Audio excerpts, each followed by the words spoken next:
The office of the President of the United States is often described as the most powerful in the world. What many fail to realize, however, is that while the office occupies a position able to influence a multitude of powerful institutions, they are only loosely influenced, let alone controlled, by the President. As such, in a sense, coups in the United States had never been seen, and shifts in leadership rarely, if ever, result in sharp course changes in policy.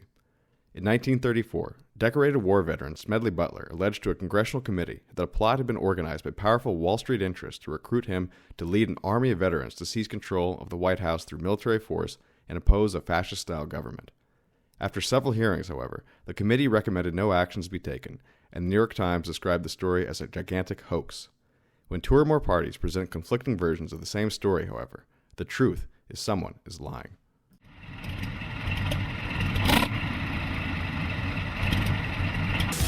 Well, I'm not a crook. I've earned everything I've got. Military-industrial complex.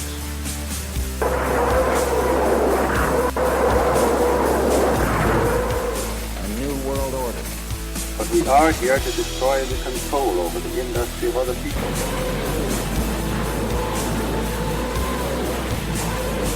I did not trade arms for hostages. It's been time stealing.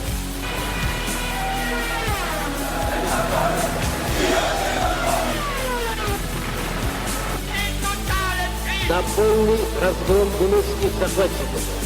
Myth20c podcast. Hello, friends. Welcome to the show.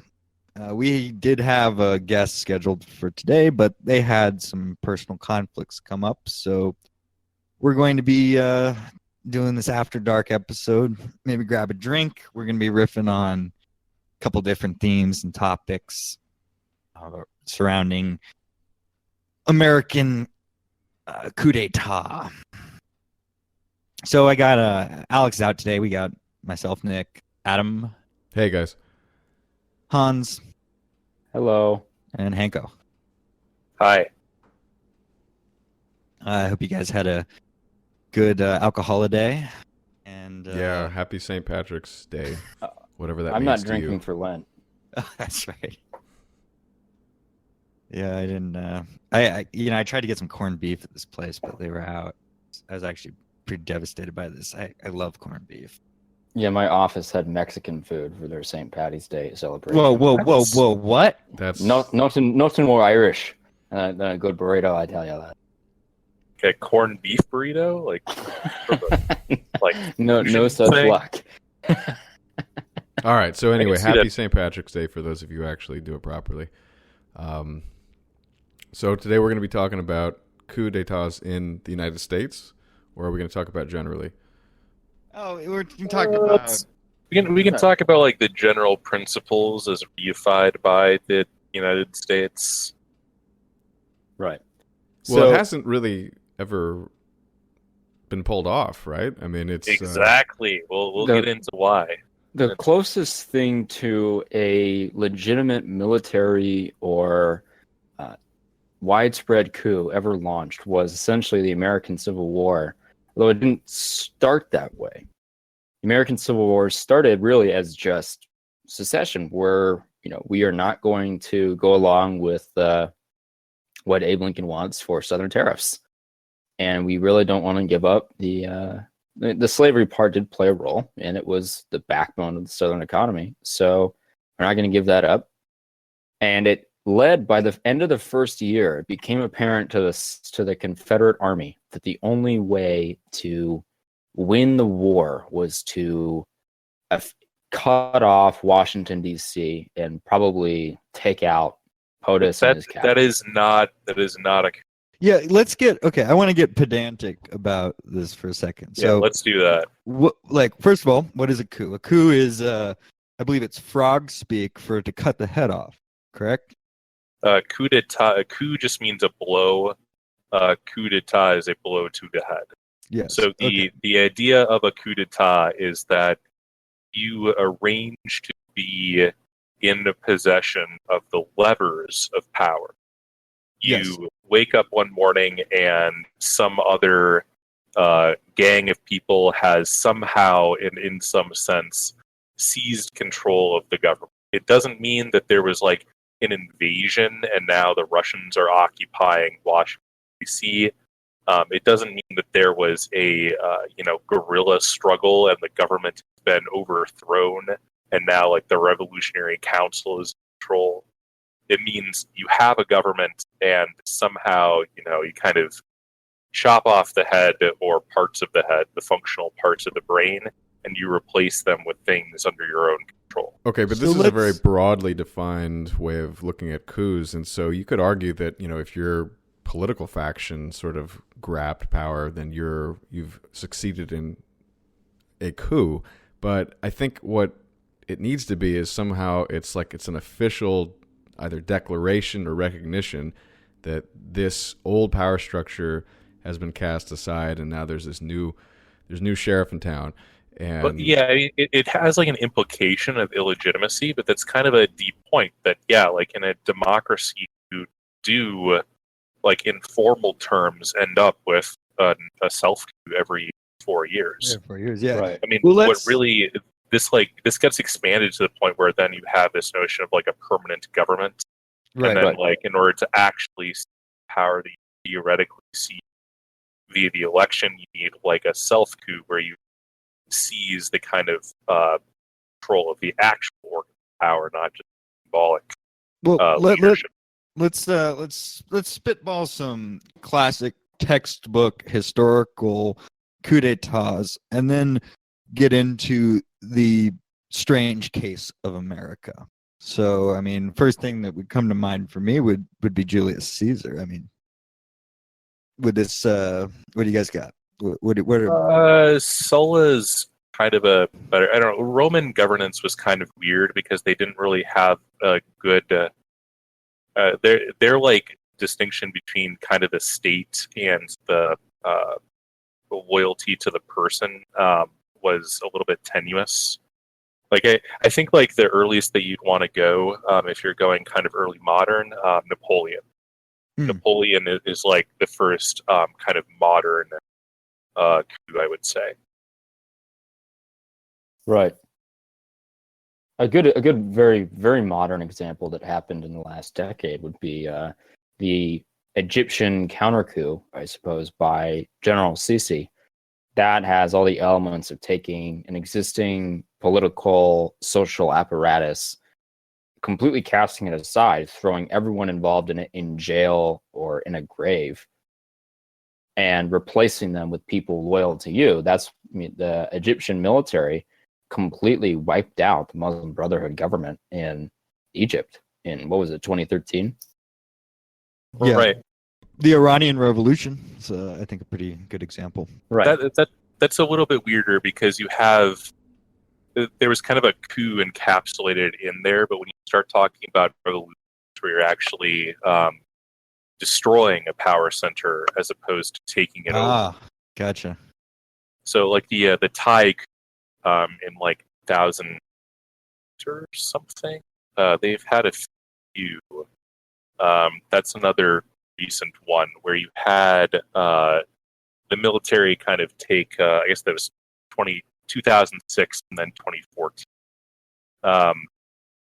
You had the army kind of assert control on behalf of the king. Thai politics get really, really kind of bizarre, but you often see this pattern where the coup is, it's like, well, we're not seizing power, we're just returning power to its rightful holder, this powerless figurehead, in whose name we reign. So, like the Meiji Restoration is a good example of that. I was going to throw in the World War II takeover by the military government in Japan as well. And they used the emperor in the same way you're describing. And then you have innumerable African and Latin American coups. I think probably the most recent coup that I'm aware of was the hilarious Zimbabwe exercise, where you had a dude in a military uniform come on TV interrupting the broadcast to announce, "This is not a coup. However, Jacob Zuma is under house arrest for his own protection, and a council of concerned officers will be restoring democracy shortly. To you, the people. So does a coup have to be violent? No, the best coups are like you just literally wake up and somebody is in control. And we can describe, once we get into the technical aspects, how you have a successful without firing a shot. But basically, if you arrange it so that all of your kind of down low guys end up being at the right place at the right time, it's a fait accompli. We're going to do in a lot of, I guess, French on today's episode. But you have a situation where there's no point fighting because it turns out that, for instance, everybody in the government is a hardcore, who's that guy holed up in the Poconos?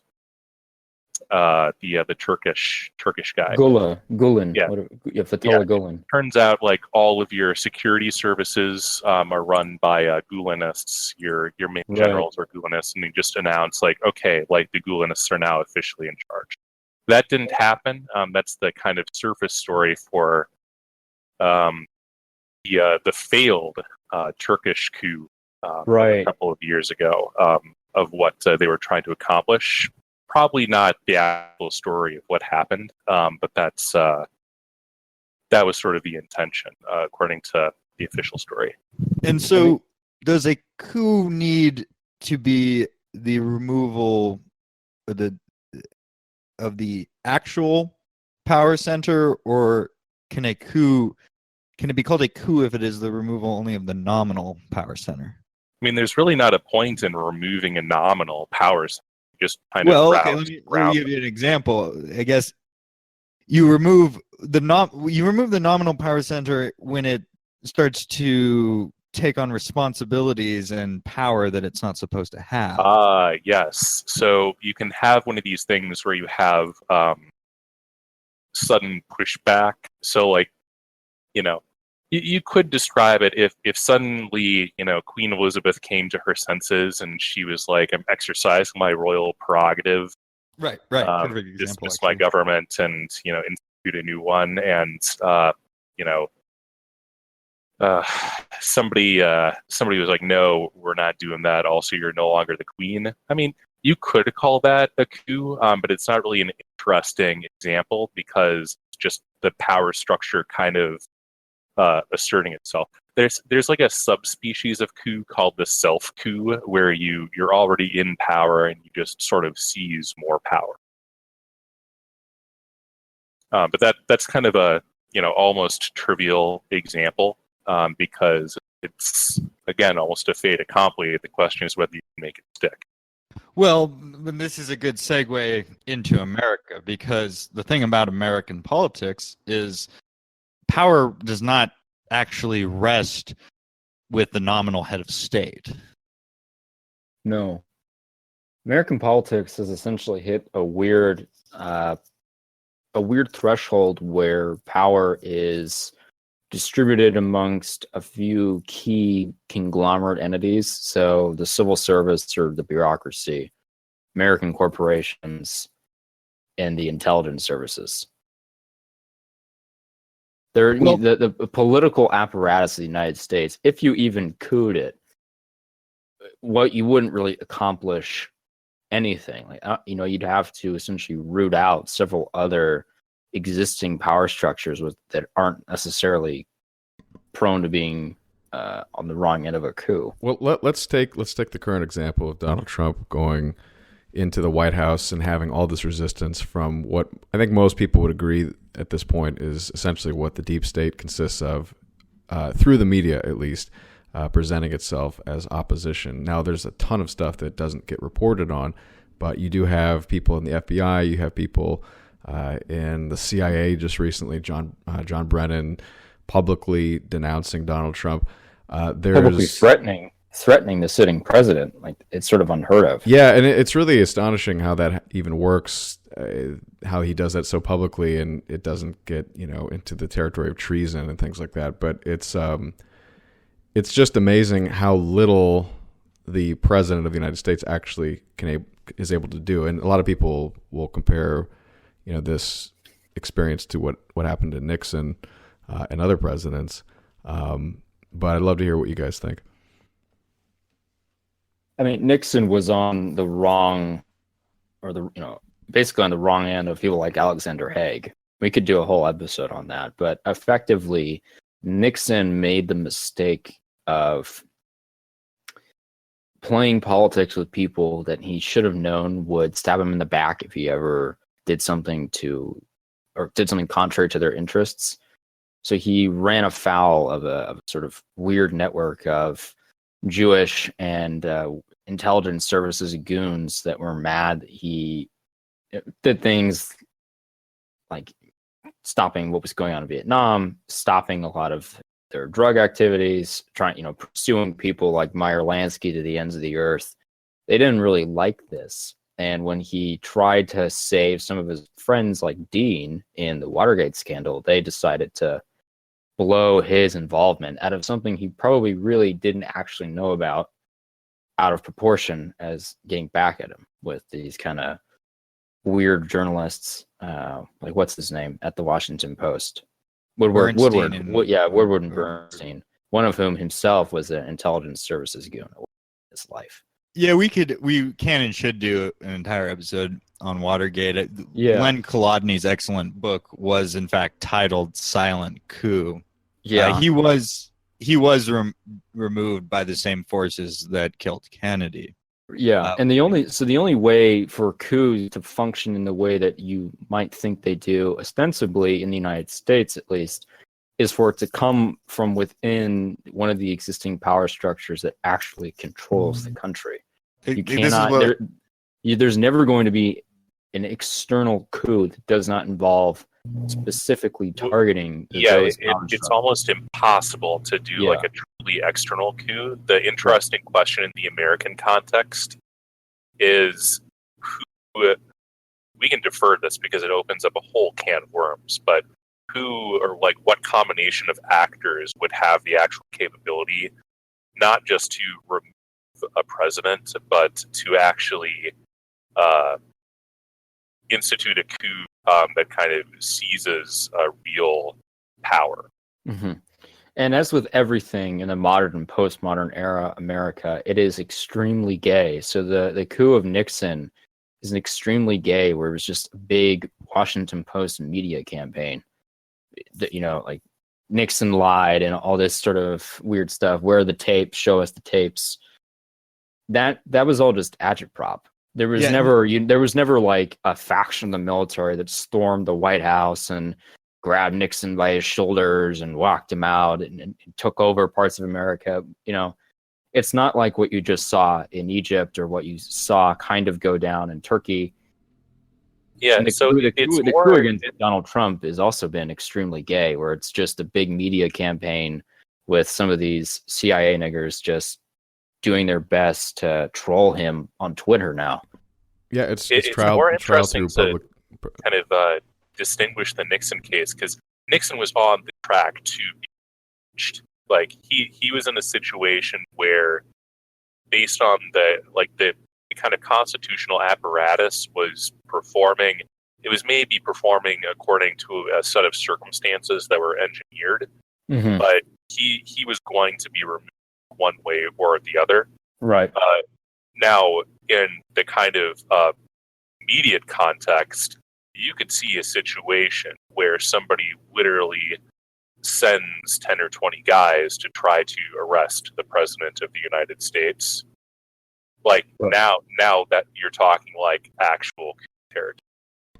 Well, when most people think of coup in their heads, I think they imagine the military doing it, and you have a general and a bunch of soldiers walking into the presidential palace and actually holding a press conference.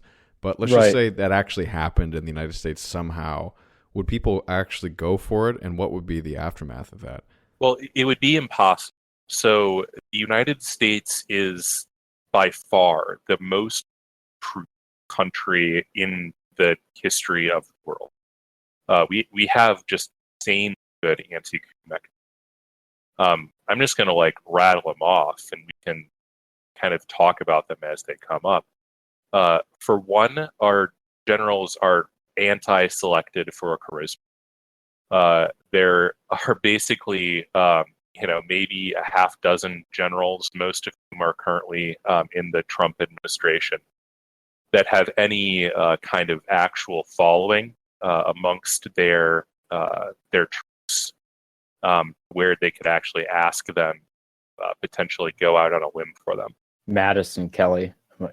Yeah, maybe McChrystal, maybe, there are a few other candidates, but even Mattis, for all the plaudits he got from the centosphere and stuff like that, I never really was all that impressed. And I think what Hank is saying makes a lot of sense, because we were chatting privately about, why do our generals suck so much? I mean, there's no MacArthur, there's no real impressive persona, it seems. And I think what Hank is implying here is that it's by design. It makes sense. And they're basically at the high level, and I've heard this from people from the military, that the higher up you go, the more politician you get or you find in these generals.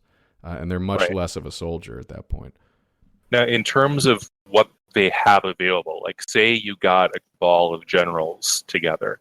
So in a coup situation, Edward Luck has a kind of a dated book. It's no longer really important to seize the radio stations, but he describes the social dynamics very well.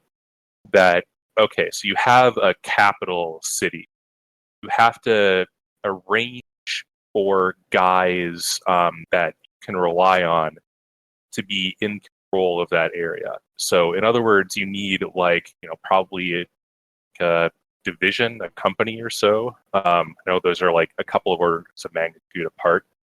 You need to do things like securing the Capitol, the White House, the Supreme Court, departments of X, Y, and Z.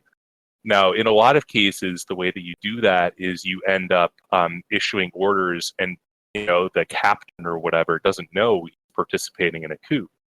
He just gets an order because you control the radio guy 3 levels up. Stand on this street corner and don't let anyone by in either direction. So if you look at how the U.S. military works, most of the domestic U.S. military is concentrated really, really far away from the capital in places like Texas, North Carolina, California, Hawaii.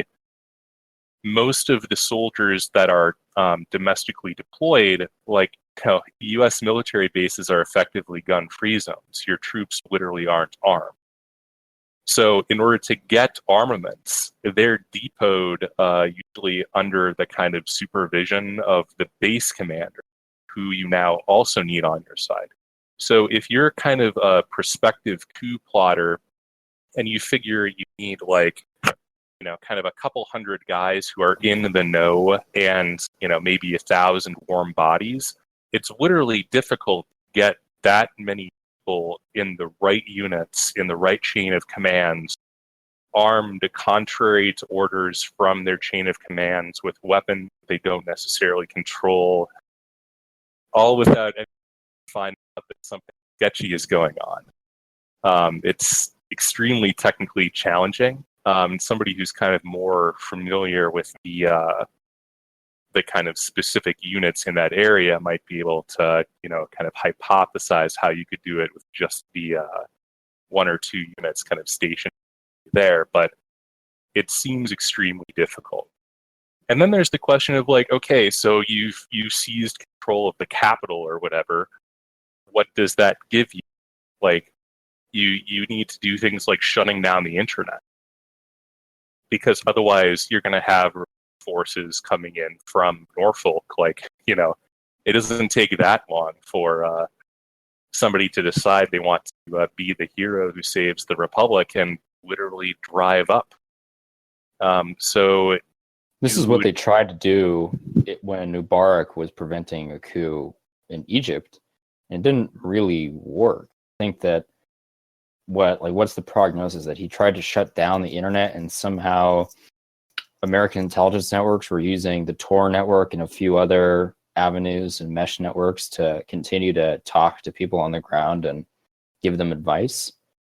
Yeah, there's some weird dynamic there that even if you shut the internet down, it's almost impossible to eliminate the threat of smaller internets being used against you. Yeah, you've got the internet, but you've also got things like cell phone networks. You've got Right. SMS. You have pagers. Like, if an entire data center goes offline, like at one of the major tech cos, there's a couple hundred people at that company that get paid. Like, stop what you're doing. Like, wake up, figure out what the fuck is going on right now. Do you guys remember at this point, which is in retrospect cringeworthy, but during the Arab Spring, how Twitter and Facebook were sort of jumping over each other to be the front runner for bringing freedom and democracy to So the was poor Amazon. downtrodden people in that region? Yeah, it was Amazon? funny when a Yeah, I bunch don't of remember Google execs got, I guess they weren't executives, but a bunch of Google employees got swept up in Tahrir Square. It's like, hey, what you doing there, Larry? Yeah, Well, there's Do you remember what happened with Amber Lyon? yeah. She was doing some gay show for CNN for the Arab Spring. It was called, I believe, I Revolution. Like, haha, get it? iPod, iPod, I Revolution. Oh, Jesus And- Christ. So gay. Well, but interestingly enough, and to her credit, she went where the CIA didn't want her to go, which was to Yemen. And they had the episode that was being done in Yemen. They didn't want any Arab Spring in Yemen, and they shut that down. And then she did some interviews talking about that. I believe she quit after that and everything. But she also, her biggest thing was that she also revealed that CNN was taking a contract to help, I guess, pay the rent in Atlanta from the Bahrain royalty. oh yeah, I think it was Bahrain. I'm sorry, Yeah, it was Bahrain. No, I think that she might have gone to Yemen at some point, but the crux of this kind of irked her conscience was they were making propaganda, private propaganda for distribution only within the Kingdom of Bahrain. The Kingdom of Bahrain is essentially a Saudi puppet state. The royal family there is related to the Saudi royal family somehow. But they have a majority Shiite population that was being utilized by, I think, probably the IRGC in Tehran as a nice ploy. The IRGC probably saw what was going on in the Middle East, thought, well, we can maybe use this to our advantage. We can maybe trick the CIA into supporting or like looking the other way or something on this widespread revolutionary spirit within North Africa and the Levant. But the CIA was never interested in anything like that happening in the Arab Peninsula, so they shut that down. And then they had Amber Lyon and some of these other people from CNN go in and make homemade propaganda. Because if you think about it, CNN is perfectly outfitted for creating private propaganda. They have everything that Lying, they don't explicitly do that. right. But they have everything in place to be contracted out to do this, to make money on the side. And it was never disclosed how much they were being paid or what the specifics were, or really what this propaganda ended up looking like. That hasn't really leaked out as far as I know. Yeah, the Bahrainis have been financing a shitload of really friendly PR pieces and financing think tanks. There's all of these like Bahraini Arab US cooperation friendship council type things. Well, Yeah. the U.S. Navy has major installations in Bahrain. Of course, yeah, that's Yeah, their primary. I think that the Amazon connection was that Bezos basically decided that he was going to help the people on the ground by allotting telecoms infrastructure or virtual telecoms infrastructure to some of these quote unquote protest leaders in Cairo. There was some bizarre Amazon connection that Hank has mentioned privately before, it could probably warrant its own show, what Bezos has really been up to and how he got his big contract with Wayland.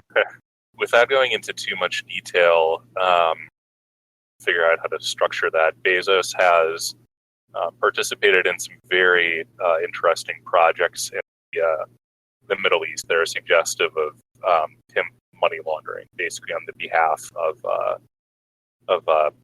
God only knows who. Draw your own inference. Yeah.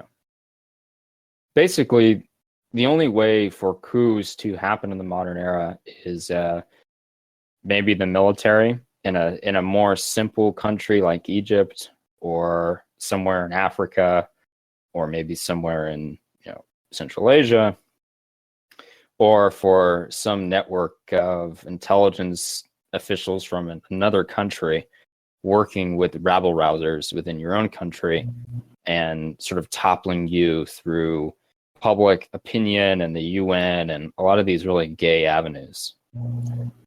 There's also a third mechanism. So instead of the actual institutional military, you use paramilitaries.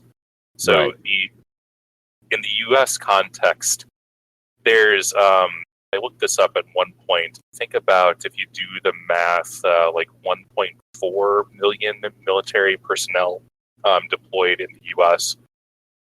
Most of those, for the reasons that we discussed before, aren't really useful to coup plotters.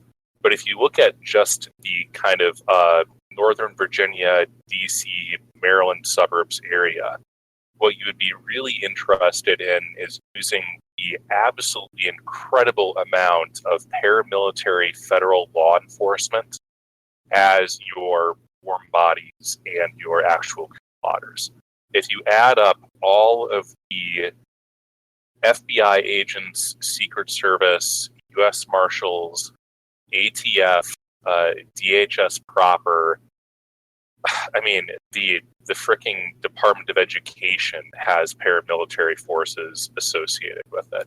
So if you find yourself very friendly with somebody like the Attorney General as one of your coup plotters, it becomes very easy to describe a situation where you actually are able to coordinate in secret, because all of these paramilitary organizations do have control over their own arms. They have a lot of just raw manpower. They don't report their movements. They're not stationed in a particular place. If they're moving around, it doesn't attract suspicion. So suddenly, the 7,000 Secret Service agents that exist nationwide, maybe there's kind of a reshuffle and got 3,000 or 4,000 people available to stand on street corners while you secure whatever needs to be secured.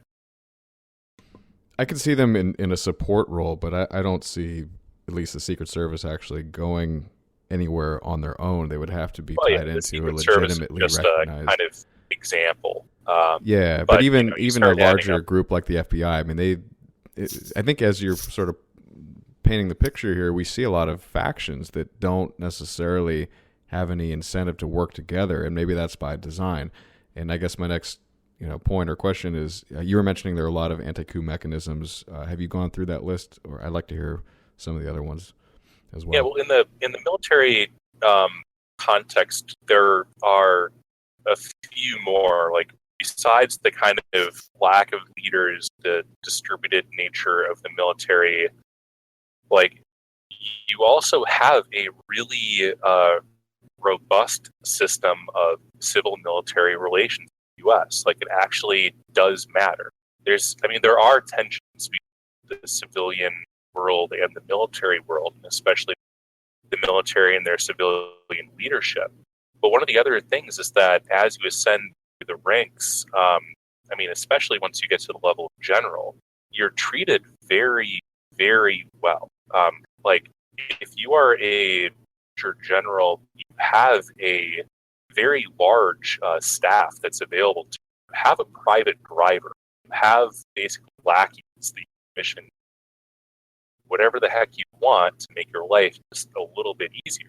It's very pleasant. That's not the case if you're just like, Joe Blow commander or whatever the heck stationed in Norfolk. but you also have things like a fairly strong honor tradition, a tradition of staying out of civilian politics, of not taking political stances, of not doing the kind of thing that the Turkish military used to do, where they might not kind of participate in politics per se, but they have an effective veto. You do Or they see did that, until recently. right? Right, until they lost their kind of effect. You're trying to see this, or you're starting to see the same sort of situation where the states in the U.S. is claiming that sort of veto ability. That this fucking Samantha Power tweets that you don't want to piss off John Brennan. That's them trying to assert the same role that in the Turkish example, we're not going to run candidates, but you don't want to piss us off. So they are running candidates, though. I mean, you linked that story, I think, from Worldwide Socialist Workers, where they were basically saying, like, the CIA Democrats and 1 in 4 congressional and local various stripes Democratic candidates have an intelligence services background. Yeah, I looked up the sources that they cited. That was actually accurate. I think Julian Assange was retweeting that as well. Yeah, that was great. So, I mean, and if you look at who's actually likely to win, then plausibly like half of their fresh blood may end up being having some current or previous affiliation with the intelligence services. Right. Real healthy, real healthy. Yeah, if anyone ever, when they're running for political office, if anyone ever says their time in intelligence services is a mark of favor for them being in office, you should immediately consider the other person just on principle. Let's not forget the gay Mormon ex-CIA agent that was run Who, McMuffin? in an attempt. Yeah, McMuffin. Run in an attempt to throw the 2016 U.S. election to the House of Representatives by flipping Utah.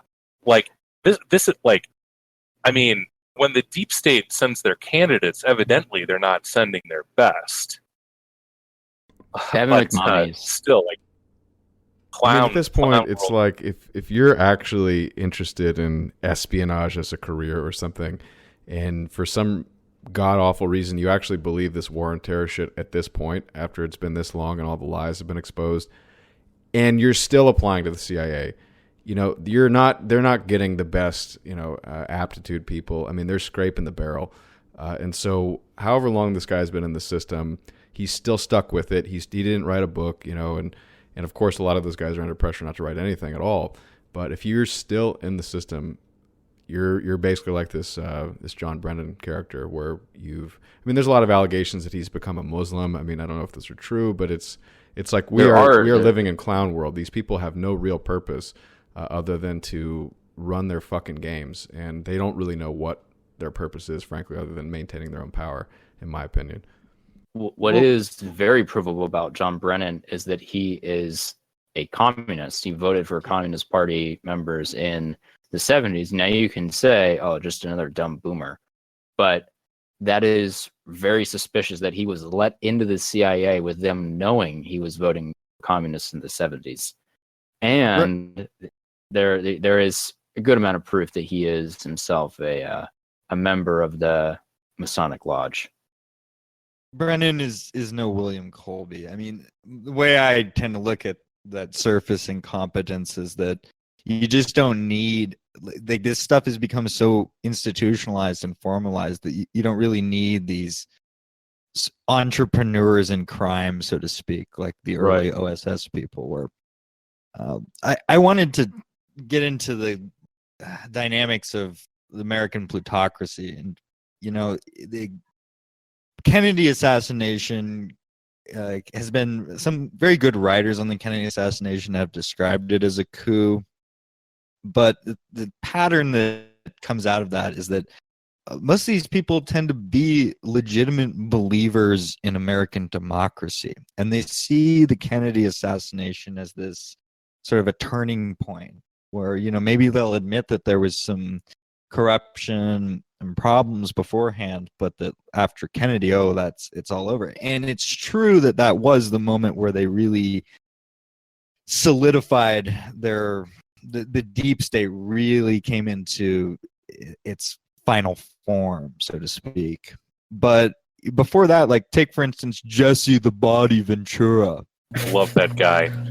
Like, he's a character, but he's talked a lot about, he says his personal hero was Smedley Butler. And Smedley Butler, Jesse Ventura, he's like one of those boomers that is just at the cusp of being somebody who kind of realizes what's going on, but he's really stuck in, like, Dave the Condor land. He's all right. I mean, he vacations in Mexico, and I won't fly. I drive because I don't want the TSA touching me. But he lives at Baja. He's very principled. I mean, I don't doubt his sincerity. And the one thing I will say about Jesse, 100% sincere. Yeah, I don't doubt his sincerity. The one thing I don't like about Jesse is that, and this is tied into, I think, a little bit of what Smedley Butler was about, but I think Smedley Butler's a little bit more credible, frankly, is that Jesse does the whole, like, I was a frogman, Navy SEAL, Special Forces op, don't mess with me, kid, kind of thing. And then he's like, I'm anti-war, which, you can sort of reconcile those two things. But it's like, look, if you're going to present your credentials as being this military tough guy, and you're still participating in that system to get those credentials, yet afterwards you then turn around and criticize it, you could say, yeah, I was young and naive, I didn't know what I was doing. But Smedley Butler worked for the military for 33 years, and then he writes his tell-all book. And I'm like, what took you guys so long? I mean, it's a contradiction. Those things are completely reconcilable, in my opinion. I don't know how Jesse Ventura personally has reconciled them for his own purposes, but you can be like, I enjoy a good fight, and simultaneously you shouldn't send that other guy into a fight. Like, those are completely but there's a big difference here. That's not their main. That's not their main. No. Hold up. Jesse was a grunt, right? Smedley Butler was the one sending these people to go fight on behalf of the plutocrats in all these American imperialist adventures, right? And so suddenly he has a change of heart. I mean, as you all know, like, I'm sure people may be a bit familiar with Smedley Butler. He was, I believe, the most decorated Marine in American history. He was all of the early American imperial adventures he was involved with. And then, yes, he comes to, he has his alleged come to Jesus moment where he does the war is a racket speech and is campaigning on behalf of the veterans who were promised, is called the bonus army, and they marched on DC to demand their shekels.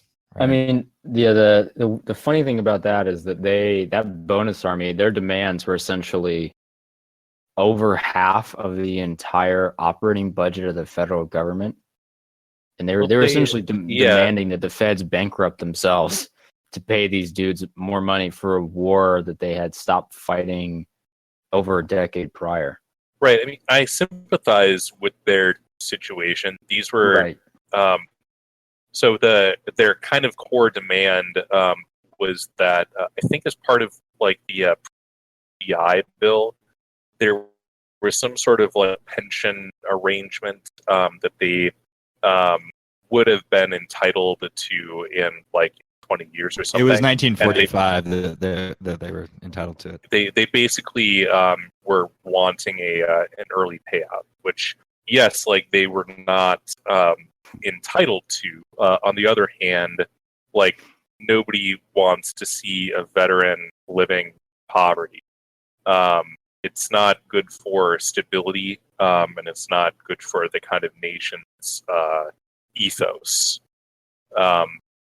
So, there's a certain amount of sympathy that I think they're entitled to. It doesn't necessarily mean they're entitled to their money. And the mythos around Smedley Butler involves as well the so-called business plot, and this is on the subject of the coup because it was considered a plan in the popular literature. There's a book written in '73 by a hack writer named Jules Archer, Plot to Seize the White House. And it's been mythologized elsewhere. I think it was in they talked about it quite a bit in one of those, like, Naomi, what's her name? Naomi Klein. There's a History Channel. Whoever wrote Shock Doctrine, there was a film meant to appeal to the Occupy Wall Street bourgeois left crowd called The Corporation. Yeah, that was Naomi Klein. Yeah, Naomi Klein. And they covered it, and that ties into this, I think, probably the most retarded myth in American history, at least, I mean, it's up there in 20th century American history, which is Franklin Delano Roosevelt, man of the people. Which, I've known people, man, who have had, like, whose parents come from that, like, working Democrat family. It's like the literally had portraits of FDR in their living rooms. And it's Uncle Joe, man. Dude, the poster, FDR, Labor's Choice. Yeah, right. Do you guys know what I'm talking about? Well, I'll find it and we'll post it into the video here. Here we go. So on the surface, what you have, like, this narrative of the so-called business plot, is that you have these Jewish oligarchs and other business interests like the DuPonts who are planning a fascist, this is what they describe it as, a fascist coup against man of the people, FDR. And they so hold up. They allegedly solicit this guy who had been making these very public campaigns decrying the business interests behind American imperialism to lead, like, a 50,000-man army to seize the White House. That's what the story we're expected to believe is. So, granted, there's a lot of crazy stuff going on in the 30s, but there's crazy and then there's implausible. Yeah, I want to let's first dissect Smedley Butler. Before we get into the business plot, I want to talk about Smedley Butler. Smedley Butler is effectively the biggest hypocrite, maybe in American history, biggest well-known hypocrite. Everyone who parades him around. A lot of competition there. A lot of competition, but Hans is right. I want to hear his thing. Go on, Smedley Butler is the man. Was the point man, was the general for American big capital from the progressive era, beginning of progressive era in the late 1890s to the early 1930s. This guy almost single-handedly, in some cases, handed East Asia and the Caribbean to American financiers. And then suddenly, when he was getting old and he was figuring out what to do with his life, decided to shill his speaking tour to veterans around the country and become some kind of, like, quasi-political rabble-rouser with no direction. So this guy willingly takes part in going over to doing things in the Boxer Rebellion, like capturing and torturing people without being told to do this, getting involved in what's been called the Banana Wars, the United Fruit Company. I hate those guys. Getting involved. I don't know why, but I know I'm supposed to hate those guys. Right. Because corporations are bad, right? You're supposed to. This is part of the meme.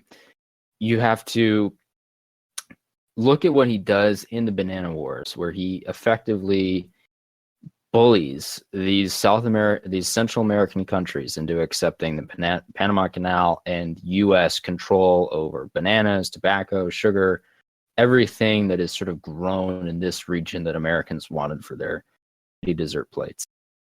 And then he goes down to Honduras and suppresses a rebellion with like a literal death squad of sort of shady Marines that were kind of on the way out.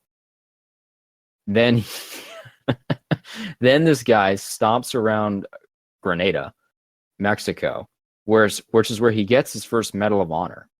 His most decorated status that he touted around as part of his speaking tour was literally earned as part of this like death squad campaign for American Big Capital that he then lamented after his time was up and he was too old to keep doing it.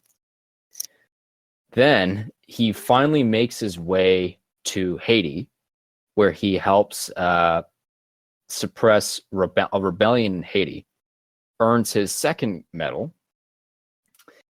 goes to World War I, doesn't fight, is not put in charge of a combat unit for some weird reason, despite plenty of experience in supposed combat, even though a lot of it was going in and attacking villagers in a banana farm or attacking Haitian rebels with like homemade machetes or whatever they were using.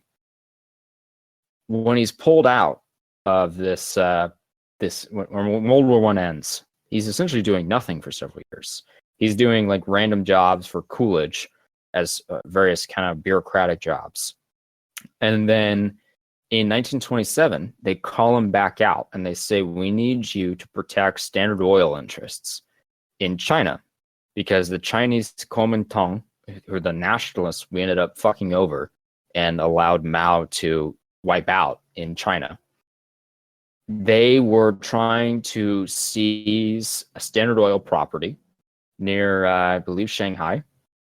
He sends in the Marine Expeditionary Force, goes over there himself, there's pictures of him over there, and proceeds to suppress the Chinese government's claim to nationalize property that they had given to Standard Oil.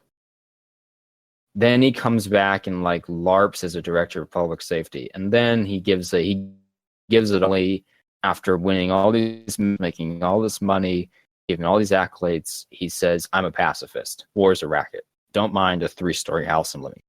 Don't mind all the money I have or the kind of the bourgeois lifestyle that I had growing up. None of that. Don't worry about that. I'm a man of the people. It's shocking how much this guy's been like mythologized by the American left, by academia, by the History Channel, by just about everyone. Hans, I don't think his analysis is wrong. I agree with you. There's some hypocrisy there, but it's shallow. It's shallow. It's shallow, and sure, it's deliberately shallow. Sure, and maybe naive, but it's descriptive of some truth, and it depends on how you sort of want to judge a man. I mean, if he's useful to people learning about things, I think he's a good person. If he's useful, or if he's not a good role model, maybe he's not a good person.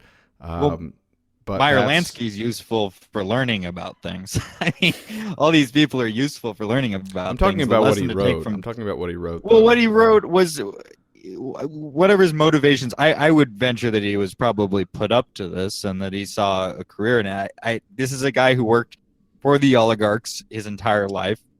I mean, when he says war is a racket, like, yes, he's not wrong, but it's also a shallow analysis. He for instance, he was doesn't a great get racketeer. Yeah, I mean, he didn't stop working for the oligarchs. I think that you want to talk about specifically the business plot. Yeah, I mean, that's when he allegedly, or he alleged that the certain people were putting him up to this, and it's kind of a bold move. I mean, maybe it was sort of planned out that way, but it's to his credit, on the surface at least, that he's going against some very powerful people. Yeah, in America, whenever a prominent public figure who's spent their entire lives working on behalf of the American oligarchy it has like some moment of integrity, like you're usually being bamboozled. Right, but let me ask you this, guys. 9 times out of 10. And this is a general question. If a guy, and there are people that I can name that, come to mind, but if a guy who's genuinely against war racketeering, or just not even racketeering, but just using the military for a special interest group, not the nation as a whole. If he comes out early in his career and tries to speak out, first of all, he's kind of a nobody, and he may not have the credibility because he hasn't seen it completely from the full picture to be listened to. And he's blackballed for any other career. And so is it a reasonable choice to actually see it from the inside for a long period? It's a question that occurred to me. I don't have a firm answer. It's not a public service. What is not a public service? It's not like I'm doing this on behalf of the people. I'm going to go murder on behalf of American capitalism and Honduras. Nick, and what China. do you propose? This is very easy to criticize, but show me a solution. I mean, you've got a very corrupt military. Nobody really agrees or disagrees with that. But how the fuck are you going to whistleblow on this thing? What I'm saying is, if you are like us, we don't necessarily have the same weight as somebody who's been in the military and comes on and says, I saw it. This is how it is. And there are people who have done that, and they've been fucking destroyed. And so if you rise up to a higher level, you might actually have the ability to withstand some of that criticism. That's my point. This is something that you see with things like tenured professors. They say, Yes, "Oh, as soon as I get tenure, I'll be able to really explore my own interests. I'll be able to pursue this dangerous line of questioning." The thing is that the kind of person that is useful never actually ends up getting tenure. Like, from everything that I've read about Smedley Butler's career in particular, it seems like he, in most charitable terms, was willing to be 100% as effective as he could be during the entire course of his career. Right. Now, if the question is you're some tenant out in bumfuck, or you're some lance corporal with 4 years in, and you realize, holy shit, these bastards are up to no good. No, nobody's demanding that you immediately, on principle, I've got to, shut this machine down. No, you're just going to be crushed. But that doesn't require you to be maximally effective. Being maximally effective to take the machine down from the side is something that is extremely robust against. Right.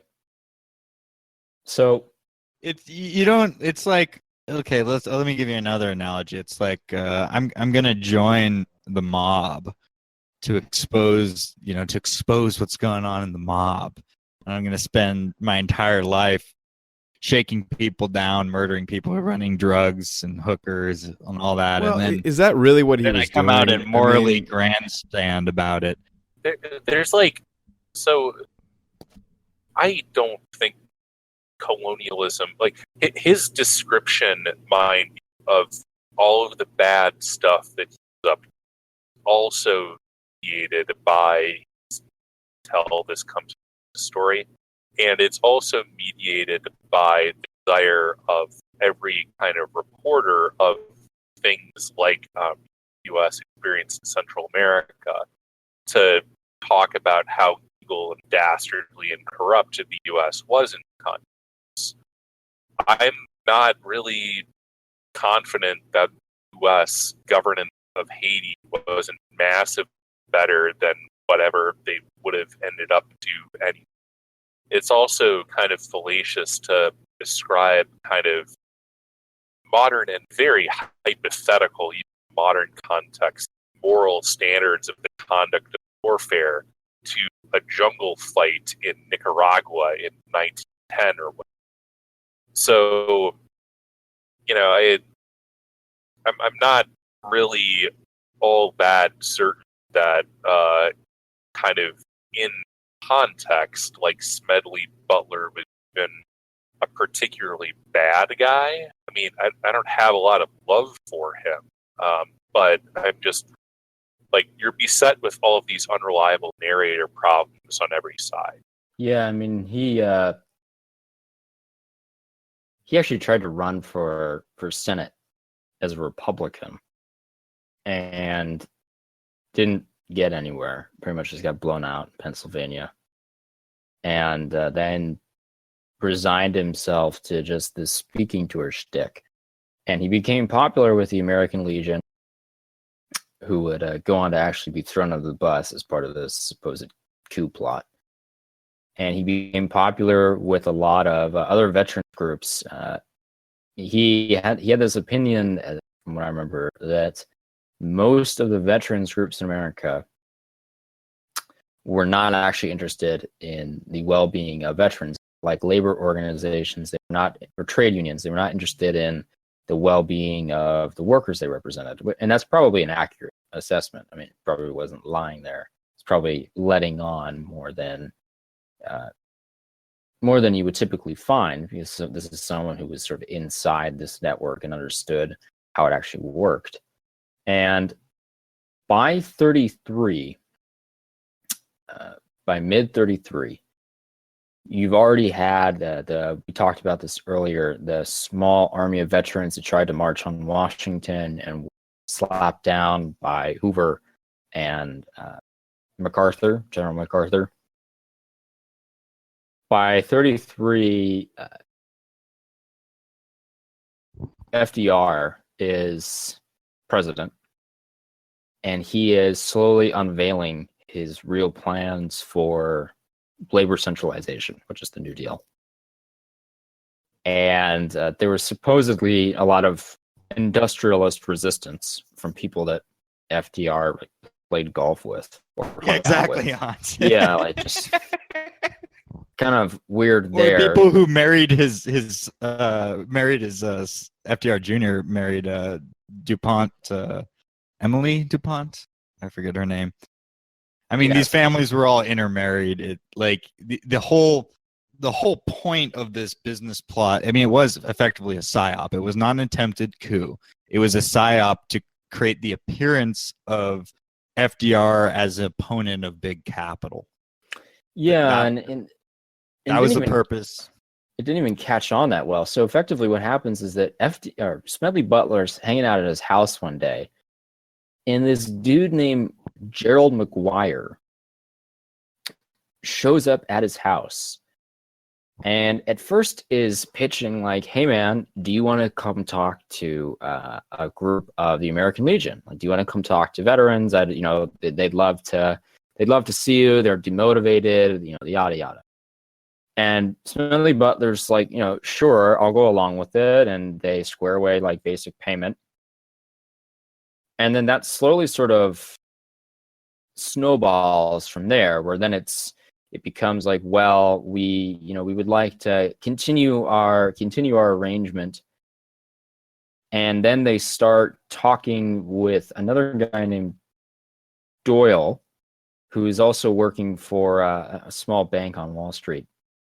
And they slowly unveil this idea to him, like, wouldn't it be crazy, Smedley, if we had a fascist government in America? The president is overworked, and we need a secretary of internal general affairs, like a second president. Wouldn't that be interesting? Wouldn't that be an interesting idea? And how it's told is that Smedley's like, I went along with this because I wanted to know how deep the network was, and then I was going to rat everyone out. Yeah, right. And keep in mind too that Smedley Butler was a well-known anti-fascist in a very literal sense. Like, he was going around denouncing Mussolini, which, by the way, what are these his own? These are his own ideas. Like, he came up with this himself. Yeah, sure. I mean, give me a fucking break. Right. And then so, furthermore, like the interests that were supposedly backing this were DuPont, Morgan, and Warburg in particular. Well, this story was given. I mean, this was given press. This was given front page on the New York Times. Well, who owned the New York Times? I mean, Adolph Fox owned the New York Times. Who gave Adolph Fox money to buy the New York Times? Well, J.P. Morgan.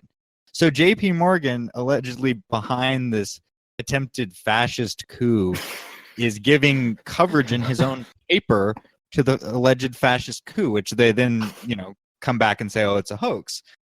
I mean, This is goofy. Yeah, this is like a cartoon. And it gets even dumber. So then Butler basically goes along. He's like, I'm going along with it because I want to know who's behind it all.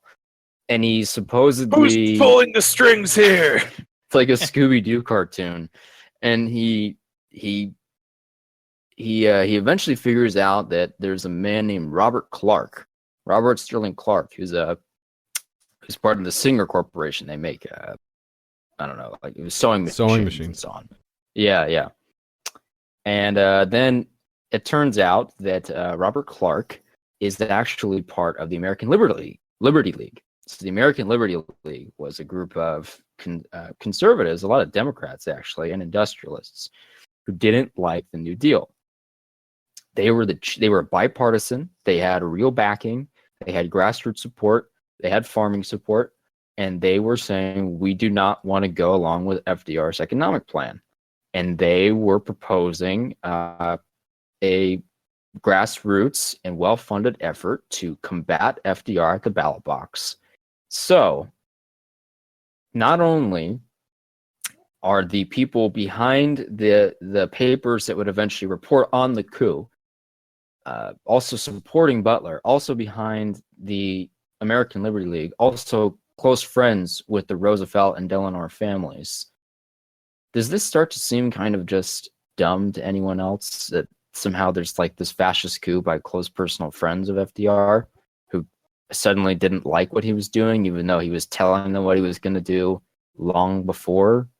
In order to believe this, you need a checklist of various retarded things. The first is that you need to believe, as I mentioned, that FDR is a man of the people who is somehow in opposition to the American capitalist and banking interests.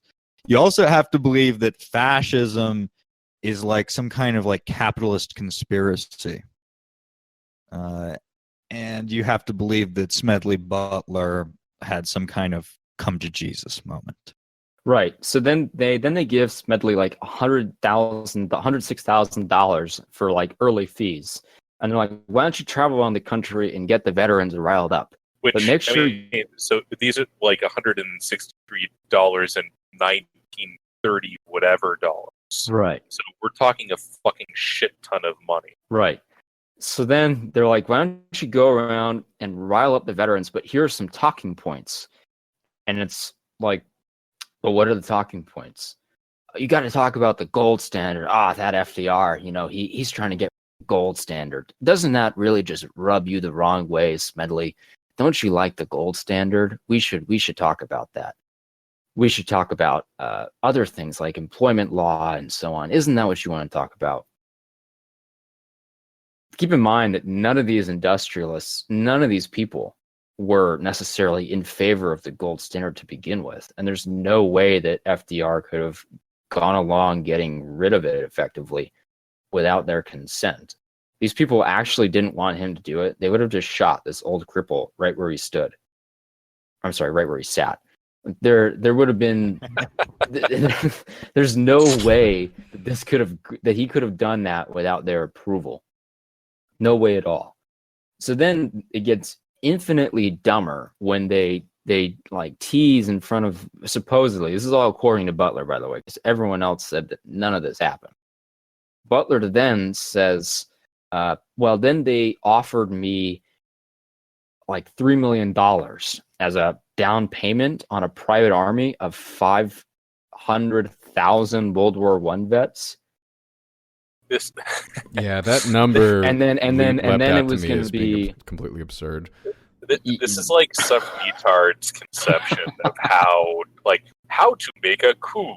Like, step one, lots of money, big army. Wrong.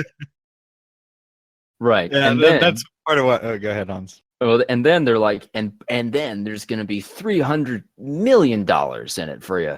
And that's how we're going to finance the takeover America. But we want to do this non-violently. We just want to assemble all of these guys in front of the White House, and then FDR is, roll out in his little wheelchair and just give up the game. And It's there's going to be no violence. We don't want to Smedley. hurt him. We just want to scare him a little. Make sure you don't shoot him, Smedley. We just want to get in the White House. So, everything will be okay. And then again, it's even dumber because then Smedley is like, I'm going to set up McGuire and these supposedly like infinitely smart capitalist money men with my secretary, Paul Comley French, who ends up being the only other main source of testimony that any of this plotting occurred, is the guy who's been Smedley's long-time undersecretary and also a journalist for the New York Post. So none of that makes any sense, and that he's the only other person that can corroborate that this plotting supposedly took place the way that Smedley says it did.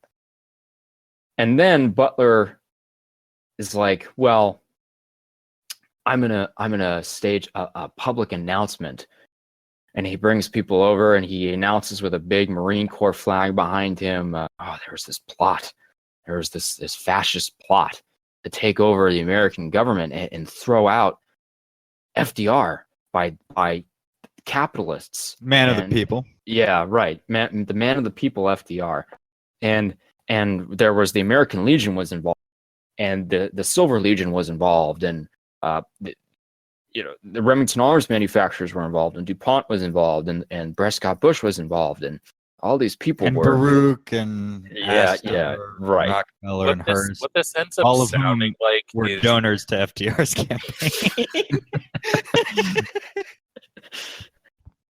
This ends up sounding like the kind of classic. Before the art of the false flag was perfect, you saw a lot, especially actually in the 30s, of very implausible plots that, there's a fascist plot to overthrow Stalin, and all these people are involved in transcripts, and these dashing men from the KGB, or I guess NKVD at that time, they broke it up, and thank God, or Lord only knows what happened. Right. It really starts to sound like the kind of thing that actually indicates to you that you need a coup immediately, before this is used as an excuse to completely wreck whatever independent power centers actually exist. Yeah, so in 34, Smedley's basically sticking with the story that McGuire had arranged for the private military fascist coup of America by direct Goodyear tires, Bethlehem steel, all kinds of people that helped FDR get where he was. Like his third cousin. Yeah, these is definitely the coup plotters, and he's sticking to this story, and he decides that, well, I should go tell Congress about it now, or in letting it get this far, allegedly, where it was just going to happen any day now. They were going to tell me to get the veterans together and charge. And he goes to Congress, and he basically says, well, there's this plot, and they're going to take over the White House, and they're going to take over America. And it kept shifting. First it was, well, we're going to make FDR a figurehead. Then it was, we're actually just going to get rid of FDR. And then it was, we're going to align ourselves with Italy. And then it was, actually, we're not going to align ourselves with Italy, but we just want a fascist government. And it was all over the place. I mean, his personal disdain for Italy was kind of seeping through in the yarn he was spinning about what this was really all about. So the people he talks to are actually the people who started HUAC, House Un-American Activities Committee. Or at least were the sort of main driving forces behind it. So the main driving force behind HUAC at this time are two men from New York, McCormick and Dickstein. Now, Dickstein, Congressman Dickstein, is maybe one of the weirdest individuals to come to power in the American government. Last week, we talked about Tammany Hall, the Tammany Hall machine. Dickstein is a Jew, a Pale of Sediment Jew from Russia, who comes to the United States. He wasn't born in the United States. Comes to the United States, gets involved in the Tammany Hall machine racket, becomes a local politician in New York, then becomes a congressman, and he gets involved in a racket to get the poor Jewish refugees out of Germany, and he gets this successfully passed, and they take in a bunch of quotas, essentially, of Jews that he gets in to help stack the deck in his district in New York. But what he also does is he gets HUAC going in a lot of ways. Now, what he does at HUAC is really weird because he essentially turns it into both an anti-fascist and an anti-communist, supposedly anti-communist group. What makes this all the more strange is that Dickstein was on the pay of the NKVD the entire time he was in Congress, and well before that. So the guy who's supposedly leading the investigations into communism in America is on the pay of the NKVD in the 30s. This starts to sound even dumber that this guy is supposedly like a man of the people helping FDR. His buddy Makarin is not really that important. He was just some Irish politician who ended up being a close friend of LBJ and was one of the these weird Democrats that liked the Vietnam War but also opposed the New Deal but wanted to work with LBJ. The whole thing was he was a weird conundrum of a guy. But Dickstein tries to go after, for a lot of his time, groups like the Silver Legion, and tries to rout out so-called American Nazis within the military. So it just so happens that a supposed socialist who spent 30 years of his military career working for the oligarchs comes to this guy, an agent of the NKVD, and basically says, there's a fascist plot. Wouldn't you like to hear about it? And they use it to try, and I think that this whole thing really was a beta test to see if they could rout out any elements within the military or any vets that would go along with trying to coup FDR. That's exactly what I was just going to propose as a reason for this. I mean, they call that in some circles flypaper. It's basically used to find people that fall for sort of a semi-plausible anti-group against your group. And then you basically have a hit list now. Yeah, and so this is one of the things that actual coup plotters have to deal with, because especially in countries with really unstable governance, you will see your version of the KGB go around saying, "Comrade, would you like to participate in a coup?" So there's this whole game theoretic exercise where if you're a coup plotter, you need to send a credible signal to somebody that you want to join the coup that they shouldn't necessarily report it to the guy that they're supposed to report it to because he's plausibly also in on it. So there's actually a movie, Power Play, which is Edward Whitlock co-wrote, actually. So it's not that great of a movie, but it's an interesting kind of case study in trying to figure out who do you actually trust if you're a power player and somebody is suggesting to you that something like this might be going down.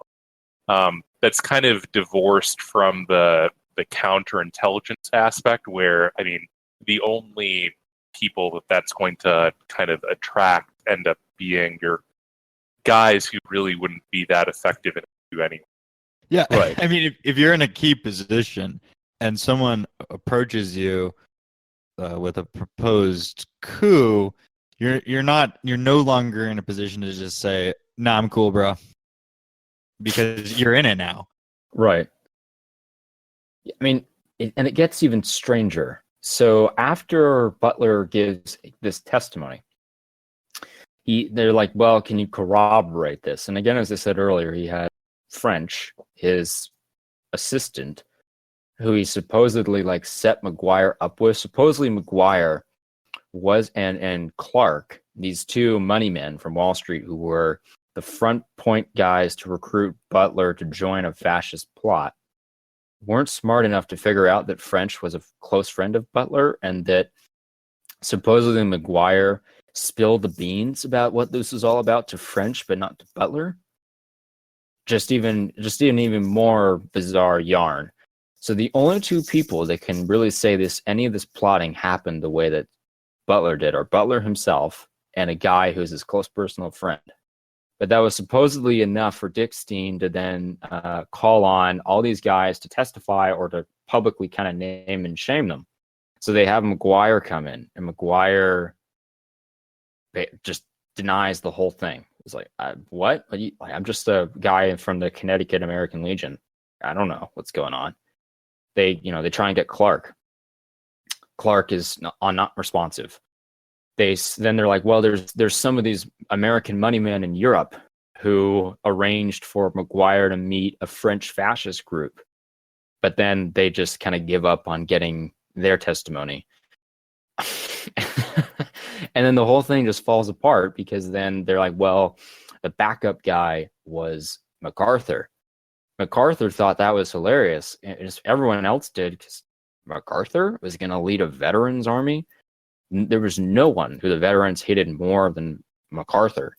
So this guy who was supposedly going to get all these socialist-leaning World War I vets to march on Washington was MacArthur. That doesn't make any sense.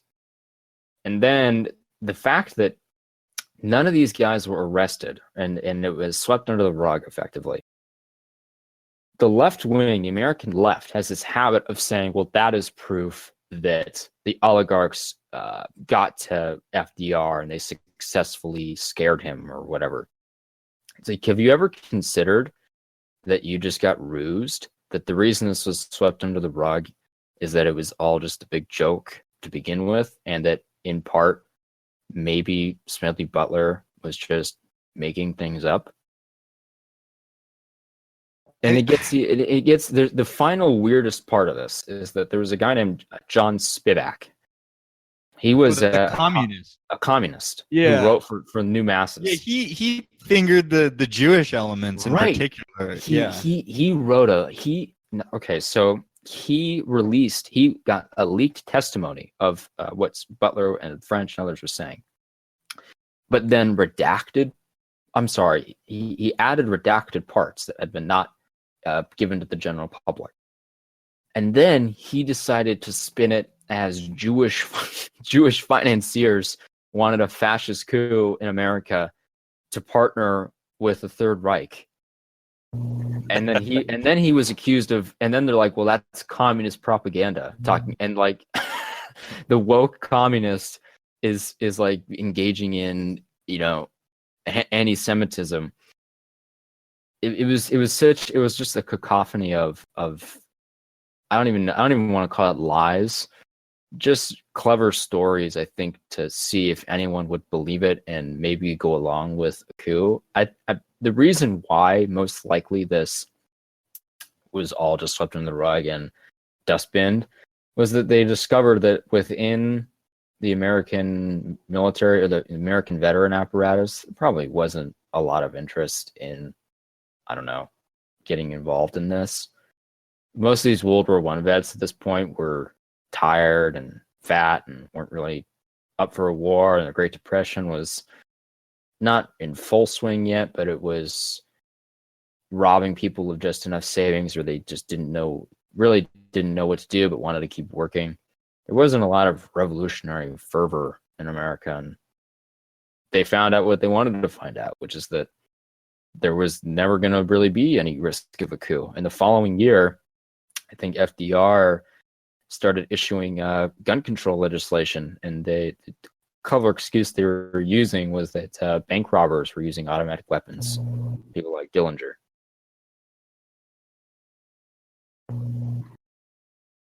Imagine believing Yeah. that the oligarchs needed a military march on DC. I mean, how do these people explain the brain trust? Like, You mean all the Jewish advisors that FDR had? Yeah, what? So Bernard Baruch is a man of the people now too. I just like FDR mythology. It's how dumb do you have to be? You know, I think that Butler gained a lot of notoriety when the Occupy movement reared its head in 2009, 2010, and we were all susceptible to this. We're all sort of recovering libertarians. I was susceptible to this, and it's easy to think, well, that's where the story ends, is that there were rich people who wanted to screw over poor people and screw over democratically elected man of the people FDR, and this poor skinny general was the whistleblower on it all. These people never needed a coup. Right. The Baruchs, the Rockefellers, the Astors, the Morgans, the DuPonts, the Warburgs. These people didn't need a military coup to seize power in America. They had already seized power in America.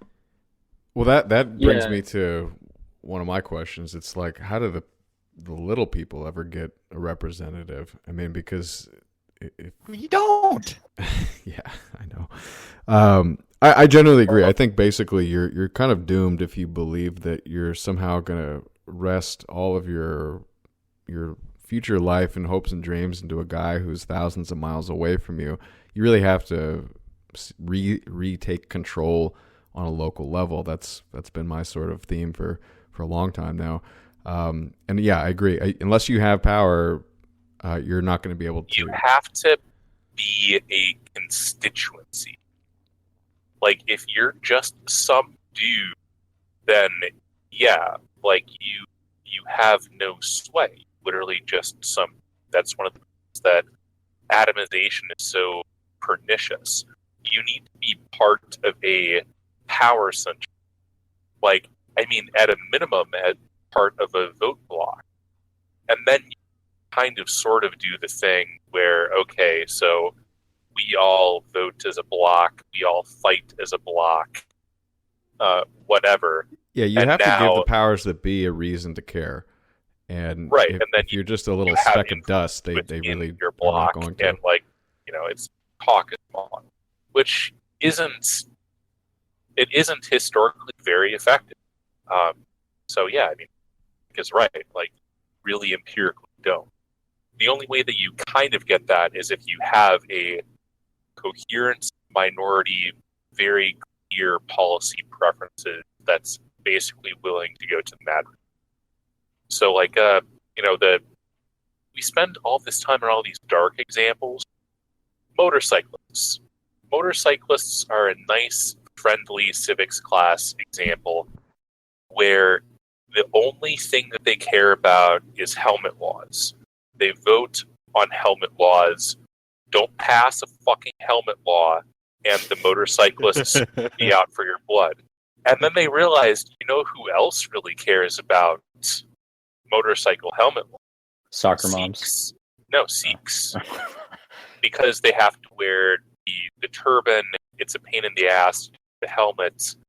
So now they're reaching out. It's like, okay, motorcyclists and Sikhs together. What is that? Like, percent and a half of the alliance. Yeah, it's like 1.5% of the population. But, if you're at all worried about your political future, there's no need to go needlessly antagonizing 1.5% of your voting base that's like now out for your blood because you pandered to the soccer moms.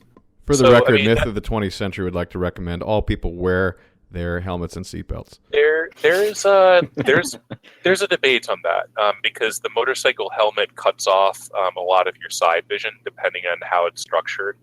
And realistically, if you get nailed by a car, there's a good argument that being able to see them and dodge them is your only defense. By the time they hit you, the helmet most of the time isn't going to do anything.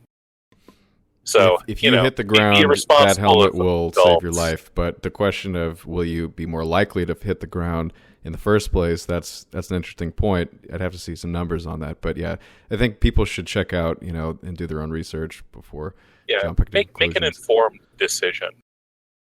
Motorcycles are just wicked dangerous regardless. But whatever. Like, you're an adult. Like, make good choices. Nobody's going to see. I think that there's something to be said about the various ways that this supposed putsch. There's a lot of terms for it. Business plot, Wall Street putsch, bankers' revolution.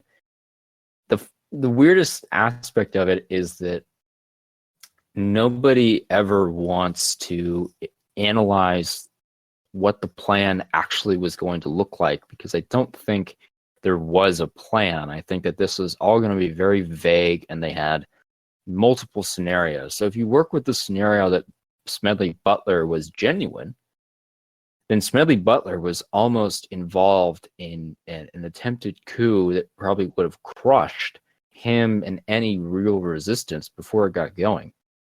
And they could have thrown these goons like McGuire under the bus, because McGuire was traveling around Europe, just so happened to have been talking to Italian fascists and French fascists and members of the Third Reich.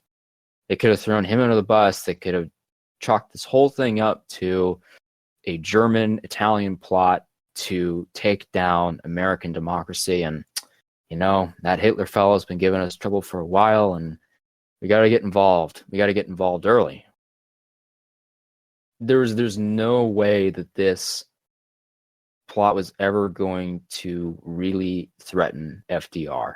There's no way this is ever going to really change the path that America was on. It was never going to become like this autocracy that it was being pitched as part of the plot. FDR, the election of FDR was the 1933 bankers' revolution against America. And you have to have a very mainstream Naomi Klein kind of view of history to put any credence in this. I mean, it can be dismissed out of hand before you even start looking into the details. It's just so dumb. But that comes back to the idea of a coup in America. It's the interests that would normally deliver a coup are all being satisfied by the American empire. It's like we were talking about Lansky the past 2 episodes. Lansky was very good at giving all the parties involved a cut. American empire is very good at this. All these disparate interests, little power blocks, are satisfied as things are going. I mean, there's no reason for a coup. And what is a coup against? The nominal head of state, the president? I mean, Trump does follow a little bit in the pattern of a Kennedy and a Nixon. He's somebody who his entire life played ball with these elements, comes into power, but it's not exactly clear how much of that power he's able to wield and how much is being withheld from him. Clearly, he's not in total control. So I'm not sure America would ever really need a coup. It's my take. And I'm not sure that if there's ever something in progress, you should immediately trust it, which is probably also a good topic to dive into a little bit, is when is the next iteration of this going to come along, and when is it going to be some kind of ruse? I mean, I don't know what form it'll take, if it's going to have a certain ideological shtick. It'll only come in a crisis. That you can't have something like this get any plausible support unless there is a reason for people to question the current order of things. And if things are going great, nobody's going to support it, even on paper. It won't fly.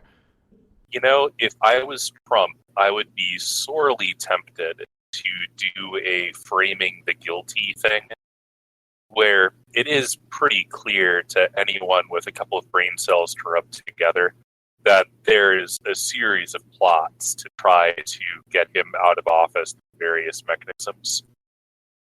If I was him, or I guess, you know, if I was kind of like a FDR type in his position, because I'm not sure that he has the sort of temperament for it, I'd be really tempted to formulate or discover or conjure up a little bit more of a explicit plot. I'd use some nice tape recordings to get me out of office, and use that as a opportunity to consolidate control over the things I was elected to control.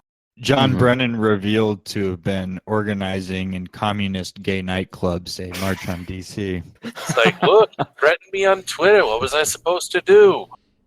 Right. I mean, the only other iteration of this that I could see being used against Trump is something with, you know, this whole resist movement, and how difficult would it be to frame some Gopnik hacker from, you know, Chelyabinsk as the brains behind the Trump hacking scandal or whatever, and drag him over to America somehow and say, this is the guy, you know, and we have recordings of so-and-so in the Trump campaign who may or may not have just been some spook the entire time talking to this fella. And, you know, we got to go in there. We got to get Donald out. Who's with us? Like, how weird could it get out of nowhere? I think it would have to be something a little bit more elaborate than that. Like, that whole line of inquiry has been going nowhere. Like, right. I think it's actually more likely that you see kind of a more farcical reason. Like, there's these rumors that people are digging into Trump's tax returns from 25 years ago. That well, you know how they got Al Capone, like that whole like line that like, oh yes, well sometimes the government decides to like fuck you in the ass. They don't like how much money. Like the whole you know, collusion angle has been beat to death, and honestly, it's not plausible. It's very easy to blow it out of the water, and it doesn't lead to kind of a clear enough. It's a political crisis, but it's not something that you could transmute into, therefore, like, you know, the U.S. Marshals are marching on the Oval Office. Like, it doesn't provide enough of, like, a casus belli in the same way that, like, well, you know, like, he cheated on his taxes, so therefore, like, we sent over some IRS agents to arrest him. Like, that's laughable, but it kind of has that surface conformance with the forms that in Clown World, like, the essence of Clown World isn't that it's, like, just surreal. It's that it has, like, a tenuous connection to the surface. It's the uncanny valley of governance. Right.